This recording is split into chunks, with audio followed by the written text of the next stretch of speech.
Friday morning இன்றைக்கி ஒரு ஹெல்தியான பிரேக்ஃபாஸ்ட்டோட தான் இன்றைக்கி டே எனக்கு ஸ்டார்ட் ஆச்சு.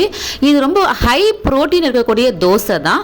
இதில் நான் சுத்தமாக அரிசியே சேர்க்கலை. கருப்பு கொண்டக்கடலை, கருப்பு உளுந்து, பாசிப்பருப்பு இவ்வளோ மட்டும்தான் நான் இதில் போட்டிருக்கேன். பாருங்கள், தோசை ஊற்றுறதுக்கு எவ்வளோ சூப்பராக வந்திருக்கு.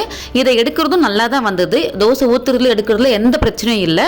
நான் இதை ஃபஸ்ட் டைம் ட்ரை பண்ணியிருக்கேன். சூப்பராக வந்திருந்தது. டேஸ்ட்டும் சூப்பராக இருந்தது. ரொம்ப தோசை தான் எனக்கு பிடிக்கும். காலைல இட்லிலாம் நான் சாப்பிட மாட்டேன், எனக்கு தோசை தான் பிடிக்கும் அப்படின்ற தோசை பிரியர்கள் இதை நம்ம செஞ்சு பார்க்கலாம். ஈஸியாகவும் இருக்குது, டேஸ்ட்டாகவும் இருக்குது. நம்ம காலையில் நம்மளோட பிடிச்ச பிரேக்ஃபாஸ்ட் சாப்பிட்ட மாதிரி இருக்குது. ஸோ எனக்கு இது ரொம்ப பிடிச்சிருந்தது. நீங்களும் ட்ரை பண்ணி பாருங்கள். இதுக்கான ஒரு சூப்பர் சைட் டிஷ்ஷாக நான் எனக்கு பன்னீர் கிரேவி பண்ணியிருக்கேன். ஸோ நான் காலையிலே பன்னீர் கிரேவி பண்ணதுனால நான் இதே தான் லஞ்சுக்கும் நான் பேக் பண்ண போகிறேன். ஸோ இதில் கன்சிஸ்டன்சி பாருங்கள், சூப்பராக வந்திருந்தது. இதை தோசை, சப்பாத்தி, சாப்பாடு எல்லாத்துக்கூடையும் பர்ஃபெக்டாக இது மேட்ச் ஆகும்.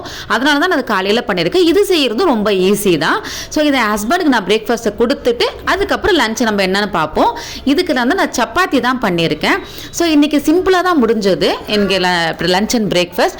இதை ஆஃபீஸ்க்கு கொடுத்து அனுப்புனதுக்கு அப்புறம் நான் பொறுமையாக எனக்கான லஞ்ச் என்னமோ அதை நான் பண்ணிப்பேன். அதுவுமே சிம்பிளாக தான் இருக்கும். ஸோ அதனால் உங்கள் வீட்டில் எல்லாம் என்ன மாதிரிலாம் லஞ்ச் பிரேக்ஃபாஸ்ட் பண்ணுறீங்க, எப்படி டைமிங் உங்களுக்கு செட் ஆகுது அப்படிங்கிறத கமெண்ட் பண்ணுங்கள். நானும் தெரிஞ்சுக்கிறேன்.